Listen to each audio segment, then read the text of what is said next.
ರಾವಣ ಶೂರ್ಪಣಖೆಯ ಮಾತನ್ನು ಕೇಳಿದವ. ಸೀತೆಯನ್ನು ಅಪಹರಿಸಬೇಕು ಅಂತ ನಿಶ್ಚಯ ಮಾಡಿದ.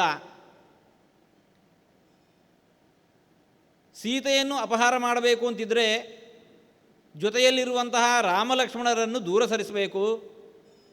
ಅವರ ಜೊತೆಯಲ್ಲಿದ್ದರು ಅಂತಂದರೆ ಅಪಹಾರ ಮಾಡೋದು ಸಾಧ್ಯ ಇಲ್ಲ. ಬಲಾತ್ಕಾರದಿಂದ ಎಳ್ಕೊಂಡು ಹೋಗೋದು ಸಾಧ್ಯ ಇಲ್ಲ. ವಂಚಿಸಬೇಕು. ಹಾಗೆ ಕಳ್ಳತನ ಮಾಡಬೇಕು ಅಂತಿದ್ದರೆ ಜೊತೆಯಲ್ಲಿ ಅವರಿರಬಾರದು. ಅವರನ್ನು ವಂಚಿಸಿ ದೂರ ಒಯ್ಯಬೇಕು. ಮಾರೀಚ, ಅದಕ್ಕೆ ನೀನು ಸಹಾಯ ಮಾಡಬೇಕು. ಹೀಗಂದಾಗ ಮಾರೀಚ ರಾಮನ ಬಲ ಏನು ಅನ್ನೋದನ್ನು ಅರಿತಿದ್ದವ ರಾವಣನಿಗೆ ಒಂದಿಷ್ಟು ಉಪದೇಶ ಮಾಡ್ತಾ ಇದ್ದಾನೆ. ಉಪದೇಶ ಮಾಡಿದ ಬಳಿಕ ಪುನಃ ಅಂತ ಇದ್ದಾನೆ, ಯಾವ ಹಿನ್ನೆಲೆಯಲ್ಲಿ ಇಂತಹ ಉಪದೇಶವನ್ನು ಮಾಡ್ತಾ ಇದ್ದೇನೆ ಅನ್ನೋದು ನಿನಗೆ ತಿಳಿದಿರಲಿ. ಯಾರೋ ಕೇಳಿದ, ಹೇಳಿದ ಮಾತನ್ನು ಕೇಳಿ ಅವನ ಬಲವನ್ನು ನಾನು ಅಂದಾಜಿಸಿದ್ದಲ್ಲ. ಹೀಗೆ ನನ್ನ ಬದುಕಿನಲ್ಲಿ ಒಂದು ಘಟನೆ ನಡೆಯಿತು. ಕದಾಚಿದಪ್ಯಹಂ ವೀರ್ಯಾತ್ ಪರ್ಯಟನ್ ಪೃಥಿವೀಮಿಮಾಂ ಬಲಂ ನಾಗಸಹಸ್ರಸ್ಯ ಧಾರಯನ್ ಪರ್ವತೋಪಮಃ. ರಾವಣ, ನನ್ನ ಬಲ ಏನು ಅನ್ನೋದು ನಿನಗೆ ತಿಳಿದದ್ದೇ ಇದೆ. ನಾಗಸಹಸ್ರಸ್ಯ ಬಲಂ ಧಾರಯನ್ ಪರ್ವತೋಪಮಃ. 1000 ಆನೆಗಳ ಬಲ ಅದು ನನ್ನದ್ದು. ದೊಡ್ಡ ಪರ್ವತವೇ ನಡೆದಾಡಿದ್ರೆ ಹೇಗಿದ್ದೀತೋ ಅಂತಹ ಸ್ಥಿತಿ ನಡೆ ಅದು ನನ್ನದ್ದು.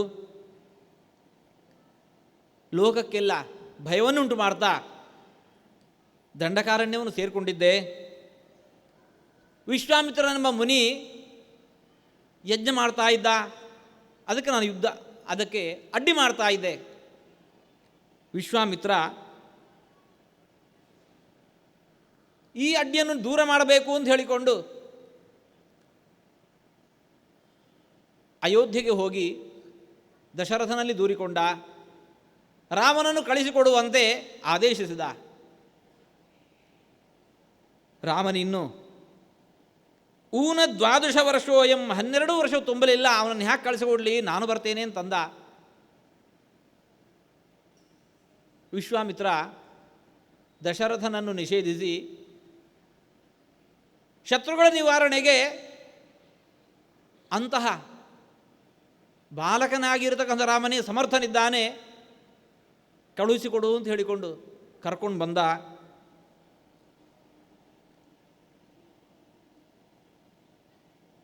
ಬಂದಿರತಕ್ಕಂತಹ ಆ ರಾಮ ವಿಶ್ವಾಮಿತ್ರ ಮಹರ್ಷಿ ಯಜ್ಞ ಮಾಡ್ತಾ ಇರೋವಾಗ ಅವನ ನೆರವಿಗೆ ನಿಂತ. ಅಜಾತವ್ಯಂಜನ ಶ್ರೀಮಾನ್ ಬಾಲಶ್ಯಾಮಶುಭೇಕ್ಷಣ ಏಕವಸ್ತ್ರಧರೋ ಧನ್ವಿ ಶಿಖಿ ಕನಕಮಾಲಯ ಅದೃಶ್ಯತ ತದಾ ರಾಮೋ ಬಾಲಚಂದ್ರ ಇವೋದಿತಃ. ರಾಮ ಅಲ್ಲಿ ಕಾಣಿಸಿಕೊಂಡ. ಸಣ್ಣ ಬಾಲಕ, ಇನ್ನೇನು ಮುಖದಲ್ಲಿ ಮೀಸೆಯೂ ಮೂಡಿಲ್ಲ, ಏಕವಸ್ತ್ರಧಾರಿಯಾಗಿದ್ದಾನೆ.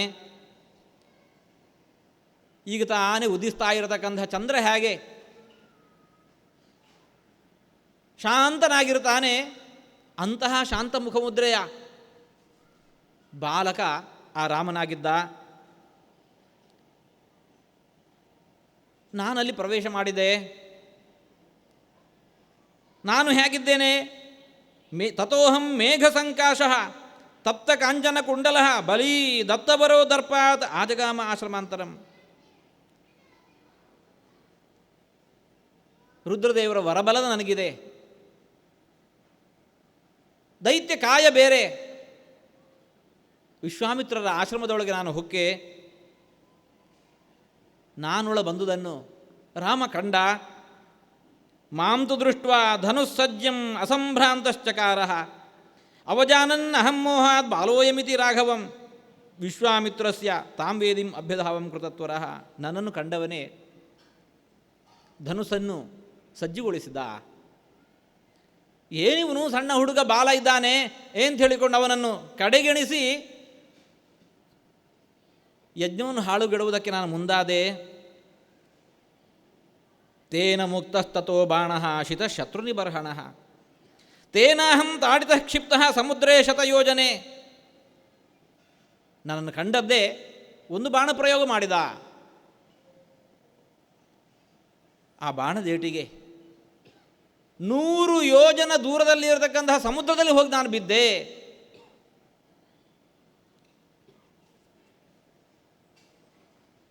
ನನ್ನನ್ನು ಕೊಲ್ಲಬೇಕು ಅಂತ ನಿಶ್ಚಯ ಮಾಡಿರಲಿಲ್ಲ. ಅದಕ್ಕೋಸ್ಕರ ಪ್ರಾಣ ಸಮೇತನಾಗಿ ಅಲ್ಲಿ ಸಮುದ್ರದಲ್ಲಿ ಬಿದ್ದೆ. ನೇಚ್ಛತಾ ತಾತ ಮಾಂ ಹಂತುಂ ತದಾ ವೀರೇಣ ರಕ್ಷಿತಃ ರಾಮಸ್ಯ ಶರವೇಗೇನ ನಿರಸ್ತೋ ಭ್ರಾಂತಚೇತನಃ. ಆ ಬಾಣ ಎತ್ತಿಕೊಂಡು ಹೋಗಿ ನನ್ನನ್ನು ಒಂದೇಟಿಗೆ ಸಮುದ್ರದಲ್ಲಿ ಒಗೆದಿದೆ.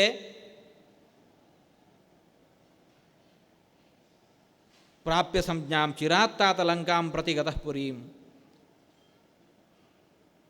ಆಳವಾದ ಸಮುದ್ರಕ್ಕೆ ಎಸೆದಿದೆ ಆ ಬಾಣ. ಬಹು ಹೊತ್ತಿನ ಬಳಿಕ ಮೂರ್ಛೆ ತಪ್ಪಿ ಬಿದ್ದವ ಬಹು ಹೊತ್ತಿನ ಬಳಿಕ ನಾನು ಅಲ್ಲಿಂದ ಎದ್ದು ಆ ಲಂಕೆಗೆ ಹೊರಟು ಹೋದೆ. ಹೀಗೆ ನನ್ನೊಬ್ಬನನ್ನವನು ಉಳಿಸಿದ, ಉಳಿದವರನ್ನೆಲ್ಲ ಅಲ್ಲೇ ಸಂಹರಿಸಿದ. ಏವಮಸ್ಮಿ ತದಾ ಮುಕ್ತಃ ಸಹಾಯಾಸ್ತೆ ನಿಪಾದಿತಾ. ನನ್ನೊಬ್ಬನನ್ನು ಉಳಿಸಿಕೊಂಡ, ನನ್ನ ಜೊತೆಗಿದ್ದವರನ್ನೆಲ್ಲ ಸಂಹಾರ ಮಾಡಿದ್ದಾನೆ. ಯಾರು? ಅಕೃತಾಸ್ತ್ರೇಣ ರಾಮೇಣ ಬಾಲೇನ ಅಕ್ಲಿಷ್ಟಕರ್ಮಣ ತನ್ಮಯ ವಾರ್ಯಮಾಣಸ್ತು ಯದರೇ ರಾಮೇಣ ವಿಗ್ರಹಂ ಕರಿಷ್ಯಸ್ಯಾಪದಂಘೋರಾಂ ಕ್ಷಿಪ್ರಂ ಪ್ರಾಪ್ಯ ನಶಿಷ್ಯಸಿ. ಏನು ಅವನಿಗೆ ಆಗ ಅಸ್ತ್ರಾಭ್ಯಾಸವೂ ಆಗಿರಲಿಲ್ಲ. ಅಂಥ ಸಣ್ಣ ವಯಸ್ಸು. ಗಮನಿಸಿ, ಸುಮಾರು 11 ವರ್ಷದ ವಯಸ್ಸು ಅಂತಂದರೆ ಏನು ನಮ್ಮ ಮಕ್ಕಳು ಇನ್ನು 7ನೇ ತರಗತಿಯಲ್ಲಿ ಓದ್ತಾ ಇರುವಂತಹ ಹುಡುಗರು. ರಾಮನ ವಯಸ್ಸು ಆವಾಗ ಅಂತಹದ್ದಿತ್ತು. ಹಾಗಾಗಿ ಅವಗಣನೆ ಮಾಡಿದೆ. ಅಂಥ ರಾಮನಿಂದ ಏಟು ತಿಂದು ಹೀಗೆ ನಾನು ಸಮುದ್ರದಲ್ಲಿ ಒಗೆಯಲ್ಪಟ್ಟೆ. ಇಂಥ ರಾಮನ ಜೊತೆಗೆ ನೀನು ಯುದ್ಧಕ್ಕೆ ನಿಂತಿಂತಂದರೆ ನೀನು ಮಾತ್ರ ಅಲ್ಲ, ಇಡೀ ಲಂಕೆಯೇ ಸುಟ್ಟು ಹೋದೀತು. ಘೋರಾಂ ಆಪದಂ ಕ್ಷಿಪ್ರಂ ಪ್ರಾಪ್ಯ ನಶಿಷ್ಯಸಿ. ಮಹಾ ಆಪತ್ತಿಗೊಳಗಾಗಿ ವಿನಾಶಕ್ಕೀಡಾಗ್ತಿ. ರಕ್ಷಸಾಂಚೈವ ಸಂತಾಪಂ ಅನರ್ಥಂ ಚಾಹರಿಷಸಿ. ರಾಕ್ಷಸ ಕುಲಕ್ಕೇನೆ ದೊಡ್ಡ ದುಃಖವನ್ನು ತಂದು ಹಾಕ್ತಾ ಇದ್ದೆ ನೀನು. ಮಾರೀಚ ಅಂತ ಇದ್ದಾನೆ, ನಿನ್ನ ಈ ಕೆಲಸದಿಂದ ಏನೆಲ್ಲ ಆದೀತು. ಹರ್ಮ್ಯ ಪ್ರಾಸಾದ ಸಂಬಾಧಾಂ ನಾನಾರತ್ನ ವಿಭೂಷಿತಾಂ ದ್ರಕ್ಷ್ಯಸಿ ತ್ವಂ ಪುರೀಂ ಲಂಕಾಂ ವಿನಷ್ಟಾಂ ಮೈಥಿಲೀಕೃತೆ. ಎಂಥ ಸುಂದರವಾಗಿರತಕ್ಕಂತಹ ನಗರ ಲಂಕಾನಗರಿ. ಸೀತಾದೇವಿಯ ಕಾರಣಕ್ಕೋಸ್ಕರ ಅಂತಹ ಲಂಕಾನಗರಿ ಅದೆಲ್ಲವೂ ಕೂಡ ಸುಟ್ಟು ಹೋದೀತು. ಏನು ಪಾಪ ಮಾಡಿದ್ದಾರೆ ಲಂಕೆಯ ಜನರು. ಅಕುರ್ವಂತೋಪಿ ಪಾಪಾನಿ ಶುಚಯ ಪಾಪ ಸಂಶ್ರಯಾತ್ ಪರಪಾಪೈ ವಿನಶ್ಯಂತಿ ಮತ್ಸ್ಯ ನಾಗಹೃದಯ ಯಥಾ.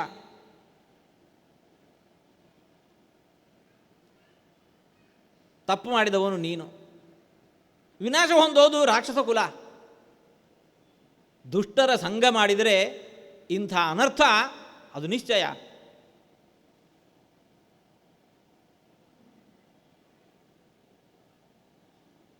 ಶರಜಾಲ ಪರಿಕ್ಷಿಪ್ತಂ ಅಗ್ನಿಜ್ವಾಲಾ ಸಮಾವೃತಂ ಪ್ರದಗ್ಧ ಭವನಾಂ ಲಂಕಾಂ ದ್ರಕ್ಷ್ಯಸಿ ತ್ವಂ ಅಸಂಶಯಂ.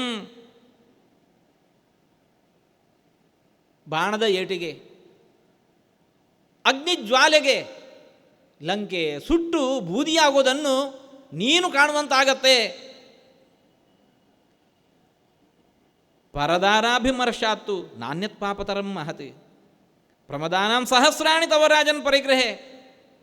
ಆ ಸೀತಾದೇವಿ ಬಳಿಗೆ ನೀನು ಯಾಕೋಸ್ಕರ ಹೋಗ್ತಾ ಇದ್ದಿ?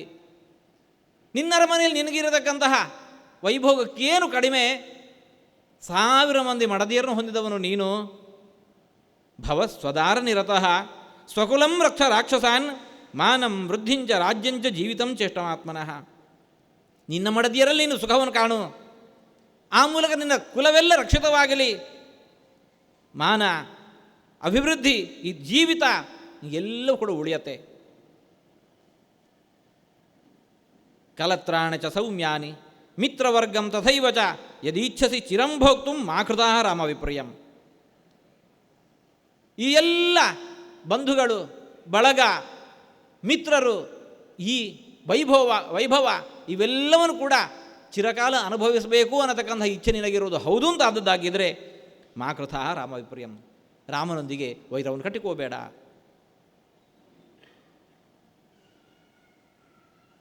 ಮಾರೀಚ ಇನ್ನೊಂದು ಮಾತನ್ನು ಹೇಳ್ತಾ ಇದ್ದಾನೆ. ಹಾಗೊಂದು ವೇಳೆ ನಿವಾರ್ಯಮಾಣ ಸುಹೃದ ಮಯ ಭೃಶಂ ಪ್ರಸಕ್ಯ ಸೀತಾಂ ಯದಿ ದರ್ಶಯಿಷ್ಯಸಿ ಗಮಿಷ್ಯಸಿ ಕ್ಷೀಣಬಲಸ್ಥ ಬಾಂಧವ ಯಮಕ್ಷಯಂ ರಾಮಶರಾಸ್ತ ಜೀವಿತ. ಇಷ್ಟು ನಾನು ತಡೀತಾ ಇದ್ದರೂ ಕೂಡ ನೀನು ಅಲ್ಲದ ಕಾರ್ಯಕ್ಕೆ ನೀನು ಮುಂದಾದಿ ಅಂತಂದರೆ ನಿನ್ನ ವಿನಾಶ ಅದು ಸನ್ನಿಹಿತ. ಇದು ಆವತ್ತು ನಡೆದಿದ್ದಂತಹ ಘಟನೆ. ಆವತ್ತೇನೋ ಹಾಗಿದ್ದ, ಇವತ್ತು ಹಾಗೆ ಇರಬೇಕು ಅಂತ ನಿಯಮ ಏನು ಅಂತ ಹೇಳಿಕೊಂಡು ನೀನು ಕಡೆಗಣಿಸಬೇಡ. ಮೊನ್ನೆ ಏನು ನಡೆಯಿತು ಅನ್ನೋದನ್ನು ಮತ್ತೊಮ್ಮೆ ಕೇಳು. ನನ್ನ ಬದುಕಿನಲ್ಲಿ ನಡೆದ ಘಟನೆ ಇದು. ರಾಕ್ಷಸಾಭ್ಯಾಂ ಅಹಂ ದ್ವಾಭ್ಯಾಂ ನಿರ್ವಿಣ್ಣ ತಥಾಕೃತಃ ಸಹಿತೋ ಮೃಗರೂಪಾಭ್ಯಾಂ ಪ್ರವಿಷ್ಟೋ ದಂಡಕಾವನೆ. ಮೊನ್ನೆ ತಾನೇ ಇತ್ತೀಚೆಗೆ ಇಬ್ಬರು ರಾಕ್ಷಸರ ಸಹಚರರಿಂದ ಕೂಡಿಕೊಂಡು ಇದೇ ದಂಡಕಾರಣ್ಯಕ್ಕೆ ಇನ್ನೊಮ್ಮೆ ನಾನು ಪ್ರವೇಶ ಮಾಡಿದ್ದೆ. ಮೃಗರೂಪವನ್ನು ತೊಟ್ಟು, ಜಿಂಕೆಯ ರೂಪವನ್ನು ತೊಟ್ಟು ಹಾಗೇ ಬಂದಿರತಕ್ಕಂಥ ನನ್ನ ಇಬ್ಬರು ಸಹಚರರ ಜೊತೆಗೆ, ಅವರೂ ಜಿಂಕೆಯ ರೂಪದಲ್ಲಿದ್ದಾರೆ, ನಾನು ಜಿಂಕೆಯ ರೂಪದಲ್ಲಿದ್ದೇನೆ. ಈ ಕಾಡೊಳಗೆ ನಾವು ಪ್ರವೇಶ ಮಾಡಿದೆವು. ಯಾಕೋಸ್ಕರ? ದೀಪ್ತಜಿಹ್ವೋ ಮಹಾದಂಶ್ರ ತೀಕ್ಷ್ಣಶೃಂಗೋ ಮಹಾಬಲ ವ್ಯಚರನ್ ದಂಡಕಾರಣ್ಯಂ ಮಾಂಸಭಕ್ಷೋ ಮಹಾಮೃಗ. ಸಿಕ್ಕ ಋಷಿಮುನಿಗಳನ್ನು ವಂಚಿಸಿ ತಿನ್ನೋದಕ್ಕೋಸ್ಕರ ಈ ರೀತಿ ಸಾಧು ಪ್ರಾಣಿಯಾಗಿರತಕ್ಕಂತಹ ಜಿಂಕೆಯ ವೇಷವನ್ನು ತೊಟ್ಟು ನಾವಲ್ಲಿ ಹೋಗಿದ್ದೆವು. ಅಗ್ನಿಹೋತ್ರೇಷು ತೀರ್ಥೇಶು ಚೈತ್ಯವೃಕ್ಷೇಶು ರಾವಣ ಅತ್ಯಂತ ಘೋರೋ ವ್ಯಚರಂ ತಾಪಸಾಂಸ್ಥಾನ ಪ್ರದರ್ಶಯನ್. ಋಷಿಮುನಿಗಳನ್ನೆಲ್ಲ ಬಲಾತ್ಕರಿಸ್ತಾ, ಅವರಿಗೆಲ್ಲ ಪೀಡೆ ಕೊಡ್ತಾ ಆ ತೀರ್ಥ ಕ್ಷೇತ್ರಗಳಲ್ಲೆಲ್ಲ ನಾನು ಸಂಚಾರ ಮಾಡ್ತಾ ಇದ್ದೆ. ನಿಹತ್ಯ ದಂಡಕಾರಣ್ಯೇ ತಾಪಸಾನ್ ಧರ್ಮಚಾರಿಣಃ ರುಧಿರಾಣ ಪಿಬಂಸ್ತೇಷಾಂ ತನ್ಮಾಂಸಾನ್ ಚ ಭಕ್ಷಯನ್. ಆ ದಂಡಕಾರಣ್ಯದಲ್ಲಿರತಕ್ಕಂಥ ಋಷಿಮುನಿಗಳನ್ನೆಲ್ಲ ಸಂಹಾರ ಮಾಡ್ತಾ, ಅವರ ರಕ್ತವನ್ನೆಲ್ಲ ಪಾನ ಮಾಡ್ತಾ, ಮಾಂಸವನ್ನು ಭಕ್ಷಣೆ ಮಾಡ್ತಾ ಸಂಚರಿಸ್ತಾ ಇದ್ದೆ. ಋಷಿಮಾಂಸಾಶನ ಕ್ರೂರ ತ್ರಾಸಯನ್ ಪ್ರಣಗೋಚರಾನ್ ತದಾ ರುಧಿರಮತ್ತೋಹಂ ವಿಚರಂ ದಂಡಕಾವನಂ. ಮೈ ಮರೆತು ನಾನು ಋಷಿಮುನಿಗಳ ರಕ್ತ ಮಾಂಸವನ್ನು ಸೇವಿಸ್ತಾ ಮೈ ಮರೆತು ತಿರುಗಾಡ್ತಾ ಇದ್ದೆ. ಆಸಾದಯಂ ತದಾ ರಾಮಂ ತಾಪಸಂ ಧರ್ಮಮಾಶ್ರಿತಂ. ಆ ಹೊತ್ತಿಗೆ ಮತ್ತೆ ಪುನಃ ದಂಡಕಾರಣ್ಯದಲ್ಲಿ ರಾಮ ನನಗೆ ಪ್ರತ್ಯಕ್ಷನಾದ. ಆವತ್ತು ವಿಶ್ವಾಮಿತ್ರರ ಆಶ್ರಮದಲ್ಲಿ, ಇವತ್ತು ಈ ದಂಡಕಾರಣ್ಯದಲ್ಲಿ. ತಾಪಸಂ ನಿಯತಾಹಾರಂ ಸರ್ವಭೂತ ಹಿತೇರಥಂ ವೈದೇಹಿಂಚ ಮಹಾಭಾಗಾಂ ಲಕ್ಷ್ಮಣಂಚ ಮಹಾರಥಂ. ರಾಮ ಜೊತೆಗೆ ಲಕ್ಷ್ಮಣ ಜೊತೆಗೆ ಸೀತೆ, ಈ ಮೂವರನ್ನು ಕಂಡೆ. ಯಾರೋ ಒಬ್ಬ ತಾಪಸಿ ಇರಬೇಕು ಹಾಗೇ ಅಂತ ನಾನು ಆ ರಾಮನನ್ನು ಕಡೆಗಣಿಸಿ ತಾಪಸೋಯಮಿತಿ ಜ್ಞಾತ್ವಾ ಪೂರ್ವವೈರ್ವಂ ಅನುಸ್ಮರನ್ ಅಭ್ಯಧಾವಂ ಸುಸಂಕ್ರುದ್ಧ ತೀಕ್ಷ್ಣಶೃಂಗೋ ಮಹಾಕೃತಿ. ಚೂಪಾಗಿರ್ತಕ್ಕಂಥ ಕೋಡನ್ನು ಮುಂದಿಟ್ಟುಕೊಂಡು ಆ ರಾಮನನ್ನು ಕೂಡ ಇವತ್ತು ಹೊಡಿಬೇಕು ಅಂತ ನಾನು ಮುಂದಾದೆ.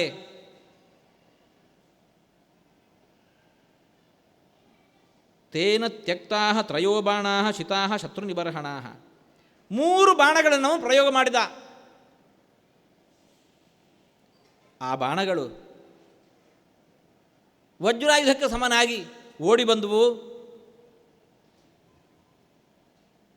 ಪರಾಕ್ರಮಜ್ಞೋ ರಾಮಸ್ಯ ಶಠೋ ದುಷ್ಟಮಯ ಪುರ ಸಮುತ್ಕ್ರಾಂತಸ್ತತೋ ಮುಕ್ತಃ ತಾವುಭವು ರಾಕ್ಷಸವು ಹತವು. ರಾಮನ ಬಾಣದ ಏಟಿನ ರುಚಿಯನ್ನು ಉಂಡಿದ್ದ ನಾನು ಭೀತನಾಗಿ ಬೆನ್ನು ಹಾಕಿ ಓಡೋದೆ. ಹಾಗಾಗಿ ಆ ಬಾಣ ನನ್ನನ್ನು ಬಾಧಿಸಿಲ್ಲ.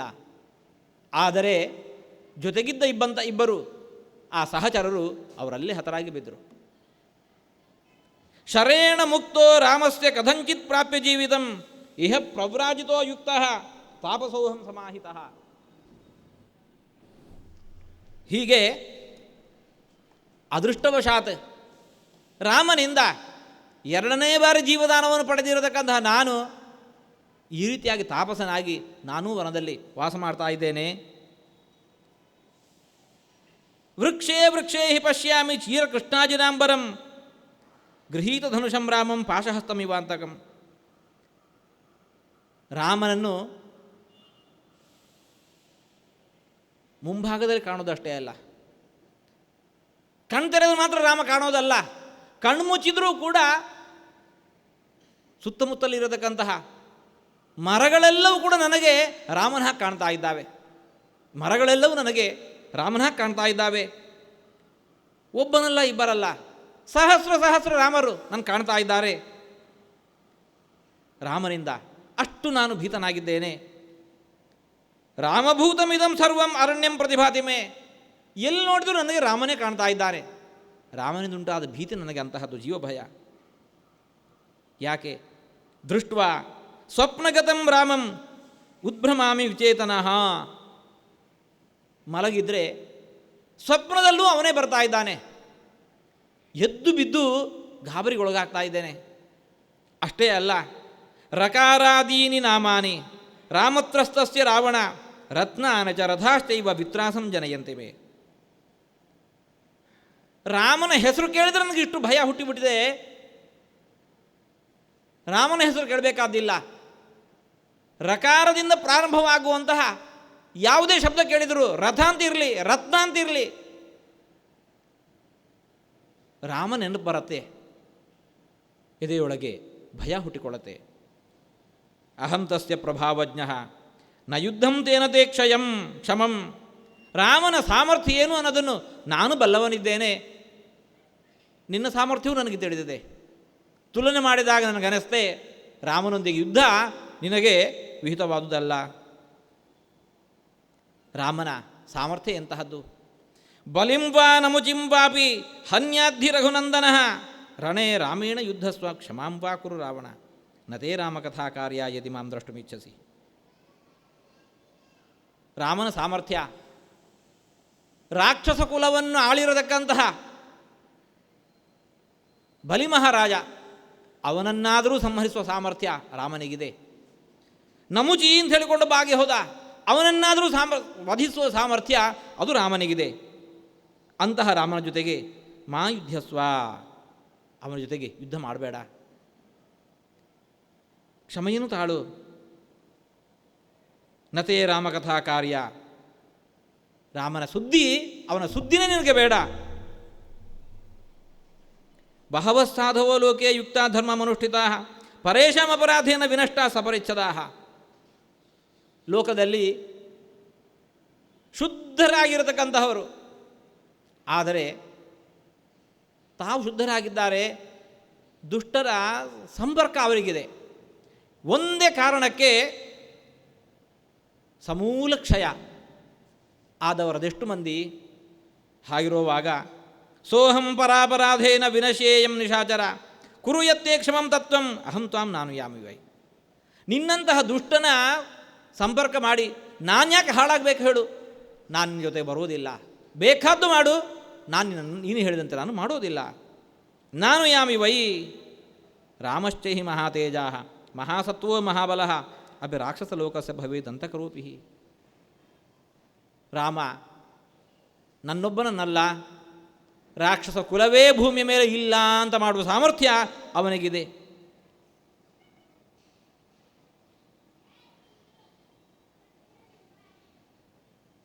ನೀನೀಗ ಮುಂದಾಗಿರೋದು ಶೂರ್ಪಣಖೆಯ ಮಾತನ್ನು ಕೇಳಿ. ಅಲ್ಲ, ರಾಮನ ತಪ್ಪಾದರೂ ಏನಿದೆ? ಇರೋರು 3 ಮಂದಿ, 14,000 ಮಂದಿ ಖರದೂಷಣಾದಿಗಳು ಒಬ್ಬನ ಮೇಲೆ ಮುಗಿಬಿದ್ದರೆ ಆ ಹೊತ್ತಿಗೆ ಸ್ವರಕ್ಷಣೆಯನ್ನು ಮಾಡೋದಕ್ಕೋಸ್ಕರ ರಾಮ ಇವರನ್ನೆಲ್ಲ ಸಂಹಾರ ಮಾಡಿದ ಅಂತಂದರೆ ಅತ್ರ ಬ್ರೂಹು ಯಥಾತತ್ವಂ ಕೋ ರಾಮಸ್ಯ ವ್ಯತಿಕ್ರಮ. ರಾಮ ಮಾಡಿದ ತಪ್ಪೇನು? ಶೂರ್ಪಣಖ ನಿನಗೆ ದೂರಿದ್ದಾಳೆ ಅಂತಂದರೆ ಆಕೆ ಮಾಡಿದ ಅಪರಾಧಕ್ಕೋಸ್ಕರ ದೂರಿದ್ದಾಳೆ. ಹಾಗಾಗಿ ರಾಮನ ಮೇಲೆ ಸೇಡು ತೀರಿಸಬೇಕು ಅಂತ ಹೇಳಿಕೊಂಡು ನೀನು ಮುಂದಾಗೋದರಲ್ಲಿ ಅರ್ಥ ಇಲ್ಲ. ಈ ಮಾತು ಬರಿದೆ ನನ್ನ ಸುಖಕ್ಕೋಸ್ಕರ ನಾನು ಹೇಳ್ತಾ ಇದ್ದ. ಇದಂ ವಚೋ ಬಂಧು ಹಿತಾರ್ಥಿನಾಮಯ ಯಥೋಚ್ಯಮಾನಂ ಯದಿ ನಾಭಿಪತ್ಸ್ಯಸೆ ಸಬಾಂಧವ ತ್ರಕ್ಷಿಸಿ ಜೀವಿತಂ ರಣೆ ಹತೋದ್ಯ ರಾಮೇಣ ಶರೈರ ಅಜಿಹ್ಮಗೈ. ಬಂಧು ಆಗಿರತಕ್ಕಂಥ ನಾನು ಇಂಥ ಹಿತಕಾರಿಯಾಗಿರ್ತಕ್ಕಂಥ ಉಪದೇಶಗಳನ್ನು ಕೊಟ್ಟಿದ್ದೇನೆ, ಮಾತುಗಳನ್ನು ಆಡಿದ್ದೇನೆ. ನನ್ನ ಮಾತನ್ನು ನೀನು ಕೇಳಿಲ್ಲ ಅಂತಾದರೆ ಮಾತ್ರ ಸಬಾಂಧವ ತ್ಯಕ್ಷಸಿ ಜೀವಿತಂ ರಣೆ, ಯುದ್ಧದಲ್ಲಿ ಬಂಧುಗಳೆಲ್ಲರ ಸಹಿತನಾಗಿ ನೀನು ವಿನಾಶವನ್ನು ಪಡೀತಿ. ಮಾಡಬೇಡ ಹೀಗೆ. ಮಾರೀಚ ಹೀಗೆ ರಾವಣನಿಗೆ ಬಾರಿ ಬಾರಿಗೆ ಉಪದೇಶ ಮಾಡಿದಾಗ ರಾವಣನ ಪ್ರತಿಕ್ರಿಯೆ ಏನು?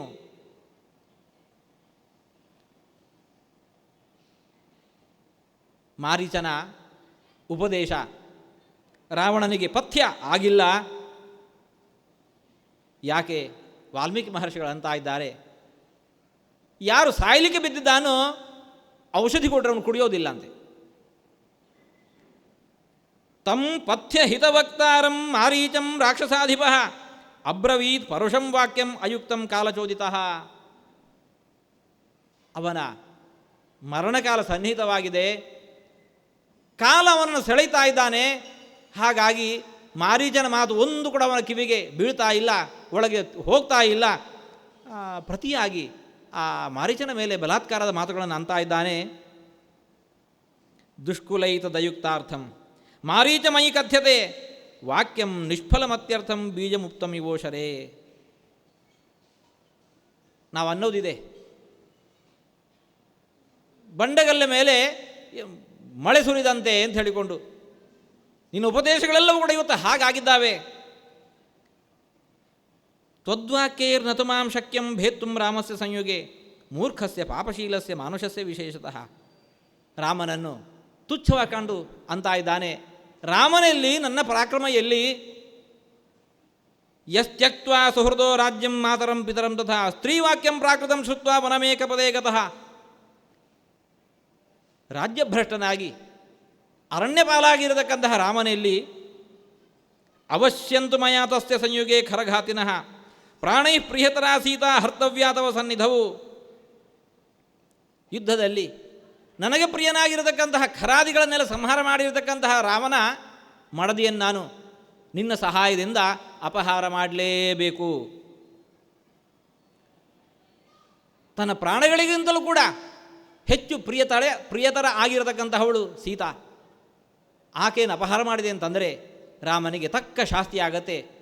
ನಿನ್ನ ಸಹಾಯದಿಂದ ನಾನು ಅದನ್ನು ಮಾಡಲೇಬೇಕಾಗಿದೆ. ಎಷ್ಟೇ ಉಪದೇಶ ಕೊಡು, ನಿಂತ ನಿಲುವಿನಿಂದ ನಾನು ಹಿಂದೆ ಸರಿಯುವವನಲ್ಲ. ನವ್ಯಾವರ್ತಯಿತು ಶಕ್ಯ ಸೇಂದ್ರೈರಪಿ ಸುರಾಸುರೈ. ಅಪಾಯಂ ವಾ ಉಪಾಯಂ ವಾ ಕಾರ್ಯಸ್ಯಾಸ್ಯ ವಿನಿಶ್ಚಯೇ ದೋಷಂ ಗುಣಂ ವಾ ಸ್ಪೃಷ್ಟಸ್ತ್ವಂ ಏವಂ ವಕ್ತುಮರ್ಹಸಿ. ನಿನ್ನ ಉಪದೇಶ ಮಾತುಗಳು ಒಂದು ನನಗೆ ಬೇಕಾಗಿಲ್ಲ. ಅದು ಅಪಾಯನೋ ಉಪಾಯನೋ ನಾನು ಹೇಳಿದಂತೆ ನಡಿಬೇಕಾದ್ದು ನಿನ್ನ ಕೆಲಸ. ಉಪದೇಶ ಕೇಳಿದಂತಂದರೆ ಇಷ್ಟು ಉಪದೇಶಗಳನ್ನು ಕೊಡಬೇಕು. ನಾನು ನಿನ್ನಲ್ಲಿ ಅವನ ಗುಣದೋಷಗಳ ಚಿಂತನೆಯನ್ನು ಮಾಡಲಿಕ್ಕೆ ಏನಾದರೂ ಆದೇಶ ಕೊಟ್ಟಿದ್ದೇನೇನು? ಸ್ಪೃಷ್ಟೇನದು ವಕ್ತವ್ಯಂ ಸಚಿವೇನ ವಿಪಶ್ಚಿತ. ಬುದ್ಧಿವಂತನಾಗಿರತಕ್ಕಂಥ ಸಚಿವ ಕೇಳಿದರೆ ಅದಕ್ಕೆ ಉಪದೇಶ ಕೊಡಬೇಕು. ನಿನ್ಬಲ್ಲಿ ನಾನು ಸಲಹೆ ಕೇಳಲಿಕ್ಕೆ ಬಂದವನಲ್ಲ, ಆದೇಶ ಮಾಡಲಿಕ್ಕೆ ಬಂದವನು. ರಾಜನಾಗಿರತಕ್ಕಂತಹವನು ಆದೇಶ ಮಾಡಿದ ಅಂತಂದರೆ ತನಗೆ ಹಿತವನ್ನು ಬಯಸುವಂತಹ ಮಂತ್ರಿಯಾದವನು ಅದನ್ನು ಶಿರಸಾವಹಿಸಿ ಅದರಂತೆ ನಡೀಬೇಕು. ಇಲ್ಲ ಏನಾದರೂ ಉಪದೇಶ ಕೊಡಬೇಕು, ಅದನ್ನು ಆಡಲಿಕ್ಕೆ ಕ್ರಮ ಇದೆ. ಮೃದುಪೂರ್ವಕವಾಗಿ ಅದನ್ನು ಉಪದೇಶಿಸಬೇಕು. ನಿನ್ನಂತಹ ಇಂತಹ ಉಪದೇಶದ ಮಾತುಗಳನ್ನು ಕೇಳಲಿಕ್ಕೆ ನಾನು ಸಿದ್ಧನೇ ಇಲ್ಲ. ತನ್ನ ಸಾಮರ್ಥ್ಯ ಏನು ಅನ್ನೋದನ್ನು ವರ್ಣಿಸ್ತಾ ಇದ್ದಾನೆ.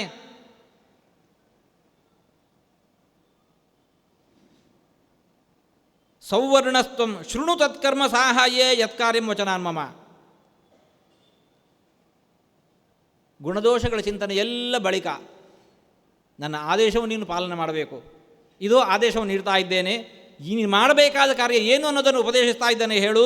ಸೌವರ್ಣಸ್ತ್ವಂ ಮೃಗೋ ಭೂತ್ವಾ ಚಿತ್ರೋ ರಜತ ಬಿಂದುಭಿ ಆಶ್ರಮೇ ತಸ್ಯ ರಾಮಸ್ಯ ಸೀತಾಯ ಪ್ರಮುಖೇಚರ. ಬಂಗಾರದ ಜಿಂಕೆಯಾಗಿ ಮೈ ಮೇಲೆ ಬೆಳ್ಳಿಯ ಚುಕ್ಕೆಗಳು ಕಾಣಬೇಕು. ಅಂತಹ ರೂಪವನ್ನು ಧರಿಸಿಕೊಂಡು ಸೀತಾ ಆ ರಾಮನ ಆಶ್ರಮದ ಮುಂಭಾಗದಲ್ಲಿ ಅತ್ತಿತ್ತ ಸಂಚರಿಸಬೇಕು. ನಿನ್ನ ಆ ಬಣ್ಣಕ್ಕೆ, ನಿನ್ನ ಆ ನಾಟ್ಯಕ್ಕೆ ಸೀತಾದೇವಿ ಮೋಹಿತಳಾಗಬೇಕು. ಆನಯೈನಮಿತಿ ಕ್ಷಿಪ್ರಂ ರಾಮಂ ವಕ್ಷ್ಯತಿ ಮೈಥಿಲಿ. ಇಂತಹ ಈ ಜಿಂಕೆಯನ್ನು ರಾಮನಿಗೆ ತಂದುಕೊಡು ಅಂತ ಹೇಳಿಕೊಂಡು ಸೀತೆ ಹೇಳುವಂತಾಗಬೇಕು. ರಾಮ ಬರ್ತಾನೆ, ನೀನು ದೂರ ಹೋಗಬೇಕು.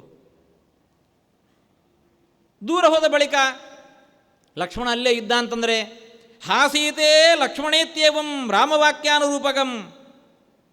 ನೀನು ಕೂಗಬೇಕು. ಹಾ ಲಕ್ಷ್ಮಣ, ಹಾ ಸೀತಾ ಅಂತ ಹೇಳಿಕೊಂಡು ರಾಮನನ್ನು ದೂರ ಕೊಯ್ದ ಬಳಿಕ ಕೂಗಬೇಕು ನೀನು. ತಚ್ಛ್ರುತ್ವ ರಾಮಪದವೀಂ ಸೀತಾಯಾಚ ಪ್ರಚೋದಿತ ಅನುಗಚ್ಚತಿ ಸಂಭ್ರಾಂತಂ ಸೌಮಿತ್ರರಪಿ ಸೌಹೃದಾತ್. ಲಕ್ಷ್ಮಣನಿಗೆ ರಾಮನ ಮೇಲೆ ಅಂಥ ಸೌಹಾರ್ದ ಇದೆ, ಪ್ರೀತಿ ಇದೆ. ಹಾಗಾಗಿ ರಾಮನಿಗೇನೂ ಅಪಾಯ ಆಗಿದೆ ಅಂತ ಹೇಳಿಕೊಂಡು ರಾಮನ ಧ್ವನಿಯನ್ನು ಅನುಕರಿಸಿ ಮಾತಾಡ್ತಾ ಇರುವಂತಹ ನಿನ್ನ ಕೂಗನ್ನು ಕೇಳಿ ಲಕ್ಷ್ಮಣ ಓಡಿ ಬರ್ತಾನೆ. ಆಹರಿಷ್ಯಾಮಿ ವೈದೇಹಿಂ ಸಹಸ್ರಾಕ್ಷ ಶಚೀಮಿವ. ಲಕ್ಷ್ಮಣನು ಆ ಕಡೆ ಓಡಿದಾಗ ಆ ಸೀತೆಯನ್ನು ನಾನು ಅಪಹಾರ ಮಾಡಬೇಕು. ಇಷ್ಟು ಕೆಲಸ ಮಾಡು, ಖುಷಿ ಬಂದ ಕಡೆಗೆ ನೀನು ಹೋಗು. ಏವಂ ಕೃತ್ವಾತ್ಯುದಂ ಕಾರ್ಯಂ ಯಥೇಷ್ಟಂ ಗಚ್ಚ ರಾಕ್ಷಸ. ಈ ಕೆಲಸ ಮಾಡಿದಿ ಅಂತಂದರೆ ರಾಜ್ಯಸ್ಯಾರ್ಧಂ ಪ್ರದಾಸ್ಯಾಮಿ ಮಾರೀಚ ತವ ಸುವ್ರತ. ಕಾರ್ಯವನ್ನು ಮಾಡಿಕೊಟ್ಟಿ ಅಂತಂದರೆ ಅರ್ಧ ರಾಜ್ಯವನ್ನು ನಿನಗೆ ನಾನು ಕೊಡ್ತೇನೆ. ಹಾಗಾಗಿ ತಡ ಮಾಡಬೇಡ. ಗಚ್ಚ ಸೌಮ್ಯ ಶಿವಂ ಮಾರ್ಗಂ ಕಾರ್ಯಸ್ಯಾಸ್ಯ ವೃದ್ಧಯೇ. ಹೊರಟು ಹೋಗು, ನಿನಗೆ ಉಳಿತಾಗಲಿ, ಕಾರ್ಯ ಸಿದ್ಧಿಸಲಿ. ನೀನು ಆ ಕಡೆ ಹೋದಾಕ್ಷಣ ಅಹಂ ತ್ವಾನುಗಮಿಷ್ಯಾಮಿ ಸರಥೋ ದಂಡಕಾವನಂ. ನೀನು ಆ ಕಡೆ ಹೋಗ್ತಾ ಇದ್ದಂತೇನೆ ನಾನು ಕೂಡ ನಿನ್ನನ್ನು ರಥಾರೂಢನಾಗಿ ದಂಡಕಾರಣ್ಯವನ್ನು ಪ್ರವೇಶಿಸ್ತೇನೆ, ಅನುಸರಿಸ್ತೇನೆ. ಪ್ರಾಪ್ಯ ಸೀತಾಂ ಅಯುದ್ಧೇನ ವಂಚಯಿತ್ವಾತು ರಾಘವಂ ಲಂಗಾಂ ಪ್ರತಿ ಗಮಿಷ್ಯಾಮಿ ಕೃತಕಾರ್ಯ ಸ್ವಯಾಸಃ. ಯಾವ ಯುದ್ಧವೂ ಇಲ್ಲದೆ ಅನಾಯಾಸವಾಗಿ ಸೀತೆಯನ್ನು ಅಪಹಾರ ಮಾಡಿಕೊಂಡು ನಾನು ಲಂಕೆಗೆ ಹೋಗಬೇಕು. ನೋಚೇತ್ ಕರೋಷಿ ಮಾರೀಚ ಹನ್ಮಿತ್ವಾ ಮಹಮದ್ಯ ವೈ ಏತತ್ ಕಾರ್ಯಂ ಅವಶ್ಯಂ ಮೇ ಬಲಾದಪಿ ಕರಿಷ್ಯಸಿ ರಾಜ್ಞೋ ವಿಪ್ರತಿಕೂಲಸ್ಥೋ ನ ಜಾತು ಸುಖಮೇಧತೆ. ಮಾಡಬೇಕಾದ ಕಾರ್ಯವನ್ನು ಹೇಳಿ ಆದೇಶಿಸಿ, ಮಾಡಿದ ಕಾರ್ಯಕ್ಕೆ ತಾನು ಕೊಡಬಹುದಾಗಿರುವ ಸಂಭಾವನೆಯನ್ನೂ ತಿಳಿಸಿ, ಕೊನೆಯಲ್ಲಿ ರಾವಣ ಇನ್ನೊಂದು ಮಾತನ್ನು ಸೇರಿಸ್ತಾ ಇದ್ದಾನೆ. ಇಷ್ಟು ಆದೇಶ ಮಾಡಿದ ಬಳಿಕವೂ ಕೂಡ ಆದೇಶಿಸಿದ ಕಾರ್ಯವನ್ನು ನೀನು ಮಾಡಿಲ್ಲ ಅಂತಂದರೆ ರಾವಣ ಒರೆಯಿಂದ ಕತ್ತಿಯನ್ನು ಎಳೆದು ಹೊರಗೆ ತೆಗಿತಾ ಇದ್ದಾನೆ. ಈ ಕ್ಷಣದಲ್ಲಿ ಇಲ್ಲೇ ನಿನ್ನ ತಲೆ ಹಾರತ್ತೆ. ರಾಜ್ಞೋ ವಿಪ್ರತಿಕೂಲಸ್ಥೋ ನ ಜಾತು ಸುಖಮೇಧತೆ. ರಾಜನಾದವನಿಗೇನೆ ಅಪ್ರಿಯವಾಗಿ ನಡ್ಕೊಳ್ಳುವಂತಹ ವ್ಯಕ್ತಿ ಬದುಕಿನಲ್ಲಿ ಯಾವತ್ತೂ ಕೂಡ ಸುಖವನ್ನು ಕಾಣೋದು ಸಾಧ್ಯ ಇಲ್ಲ. ಹಾಗಾಗಿ ಆಸಾಧ್ಯತಂ ಜೀವಿತ ಸಂಶಯಸ್ತೆ ಮೃತ್ಯುರ್ಧ್ರುವೋಖ್ಯದ್ಯ ಮಯ ವಿರುದ್ಧತಃ ಏತದ್ ಯಥಾವತ್ ಪರಿಗಣ್ಯ ಬುದ್ಧಿಯ ಯದತ್ರ ಪಥ್ಯಂ ಕುರುತತ್ತಥಾ ತ್ವಂ. ಮಾರೀಚ, ಎರಡನೇ ಮಾತನ್ನು ಅನ್ನೋದಿಲ್ಲ. ರಾಮನ ಬಳಿಗೆ ಹೋದಿಯೋ, ಈ ಹಿಂದೆ 2 ಬಾರಿ ಜೀವದಾನ ನಿನಗೆ ದೊರಕಿತು. ಆದರೆ ಹೋಗಿಲ್ಲ ಅಂತಂದರೆ ಮಾತ್ರ, ನನ್ನ ಜೊತೆಗೆ ವಿರೋಧವನ್ನು ಕಟ್ಟಿಕೊಂಡಿಂತಂದರೆ ಈ ಕ್ಷಣದಲ್ಲೇ ನಿನಗೆ ಮರಣ. ರಾಮನ ಬಳಿಗೆ ಹೋದರೆ ನೀನೇ ಹೇಳುವಂತೆ ಮರಣ ಬಂತು. ಇಲ್ಲ, ಈಗ ಹಿಂದೆ 2 ಬಾರಿ ಜೀವದಾನ ಮಾಡಿದ್ನೋ ಅದು ಆದೀತು. ಆದರೆ ನನಗೆ ವಿರುದ್ಧವಾಗಿ ನಿಂತುಕೊಂಡು ಇಲ್ಲೇ ನೀನು ನಿಂತುಕೊಳ್ತಿ, ಕಾರ್ಯಕ್ರಮ ಮುಂದಾಗುವುದಿಲ್ಲ ಅಂತಂದರೆ ಈ ಕ್ಷಣದಲ್ಲಿ ಇಲ್ಲೇ ನಿನ್ನ ಸಂಹಾರ ನಡೆಯುತ್ತೆ. ಇದೆರಡರ ಬಗ್ಗೆ ವಿಮರ್ಶೆ ಮಾಡಿ ಏನು ಮಾಡಬೇಕು ಹಾಗೆ ಮುಂದಡಿ ಇಡು ಅಂತ ಹೇಳಿಕೊಂಡು ರಾವಣ ಮಾರೀಚನಿಗೆ ಬಲವಾದ ಸಂದೇಶವನ್ನು ನೀಡಿದ್ದಾನೆ ಎಂಬಲ್ಲಿಗೆ ಇವತ್ತನ್ನು ಪ್ರವಚನ ಮುಕ್ತಾಯಗೊಳಿಸ್ತಾ ಇದ್ದೇವೆ. ಕೃಷ್ಣಾರ್ಪಣಮಸ್ತು.